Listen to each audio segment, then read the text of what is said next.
fish finders do my head in. Having a fish finder is not cheating. Yeah, it might show you the fish, but it doesn't guarantee you can catch them. Quite often it doesn't show you the fish, and people find them useful because 1, you can see what depth of water you're in. 2, you can see what the bottom looks like, so any features, any undulations at the bottom that might hold fish. 3, if you've got GPS on there, and this is a really important safety feature, you can use the mapping to guide your way back to shore. Say if the fog came in, you can plot marks on the map if you find a good wreck or a spot or that you want to keep a record of. And if you're drift fishing, it also shows you the speed at which you're moving at, which is dead handy because quite often that can be deceptive if the wind and tide are working against each other. You can think that you're moving fast and not be because the tide's keeping you in place, or vice versa, think you're going slowly and actually you're whizzing through. So that's really helpful as well. I've got 2 of these units. They're brilliant. They've got the card at the back for the avionics card or the map card. They're brilliant. These are the bits of the fish finder that do the work, and they're transducers, quite plain looking things, and you can either install those externally on an arm off the side of the kayak, or internally inside the hull. You can see that I've done an installation using an old gardening kneeling pad, cut out the shape of a transducer. This is an old Lowrance one, and then use that well area to fill up with marine goop and plug in. The problem I had with this installation was that the marine goop spread underneath the kneeling pad, so I had a weight on top like that to stop the transducer from moving while the goop's set, but it also resulted in the marine goop spreading. And if you look carefully there, you can see there's a bubble under there. In fact, I think it's still got water in it. It looks like air in it, which is no good. If you get an air bubble underneath your transducer, either it won't work at all or it will show fish permanently on the screen.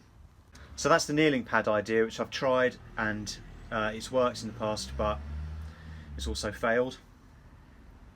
That's the Raymarine transducer. It's quite long, quite awkward. The more complicated the fish finder, generally the bigger the transducer. So if you've got side imaging and stuff like that, then you're looking at an even bigger one. So this is what I'm getting at the moment. Let me just, it does this, vertical bars down the head unit. And I've got another head unit here, identical. Same happens with that. I thought it was a transducer problem, so I've ripped the transducer out, which I've just got on the seat box there. It's the one on the left. I'm now going to switch it over to the one on the right to see if that makes any difference. So let's power this down. I was always told that transducers are fairly indestructible. That's clearly not the case on this. It must be the connection then on the back.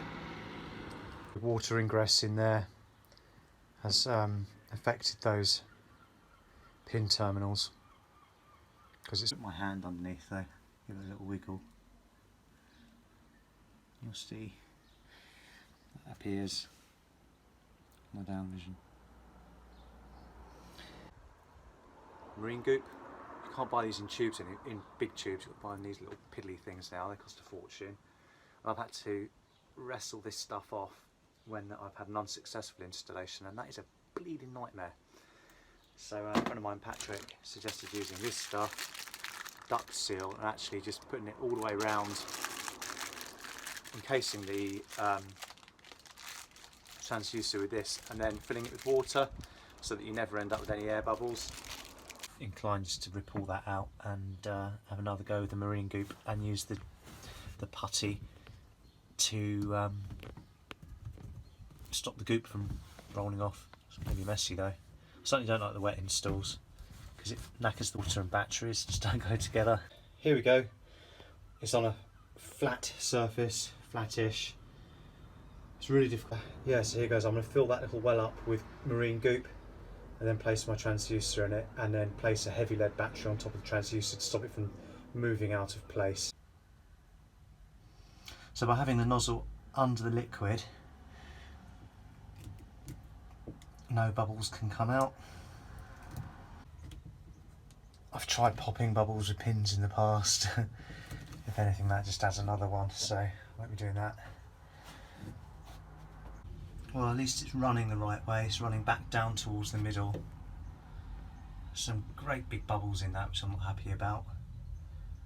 And I think I will just add another, maybe a third of a tube. Or maybe I will have to get a pin and try and pop those bubbles. I'm reasonably happy with that. I mean, there's bubbles at the tip end there. Hopefully I can just push those up and over as I put the transducer in. So as I say, I'm going to try and put that front end in first and then push those bubbles back. Hopefully displacing them a little bit.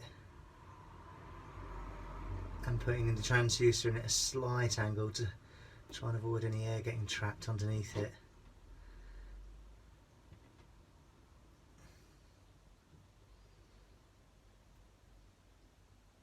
There we go, that's flattened it anyway.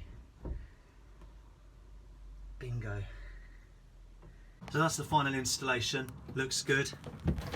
I think that's going to work on Tuesday when I meet up with Mark and Eddie. Pleased with that. You can see it's gone opaque. So to finish off the installation, I've got watertight terminal connectors. I got those on eBay, like 10 for £5, whatever they were, probably from China. There's the other ones. So they're reasonably watertight, because you will get water inside the hull. And I connect that to my tracer battery, and this lasts hours and hours and hours and hours. And the great thing about it is that you can always get that peace of mind by pressing the test button and seeing how much juice you've got left. That's then the other wire coming out of the transducer goes to the head unit, which comes out of this grommet on the side here. And there's my connector with a pin socket that hopefully hasn't perished. I've learnt my lesson. I will keep that clean and perhaps put some protective stuff on it too. And the head unit gets mounted on this little ram ball on this track. If I want to move it further away, if I'm fly fishing or something like that, I can move it over to this track because these balls unscrew and slide. I'm glad I've persevered with the internal installation because I have so much kit lying on the kayak. I also do quite a bit of fly fishing, lure fishing. I don't like having things in the way of line or fish. Hope this video saves people out there a little bit of pain when it comes to doing the installation and perhaps gives them the confidence to do it themselves. Nice to have my fish finder working again after spending all that time and pulling my hair out over it. I'll take it all back. It's probably the clearest I've ever seen it.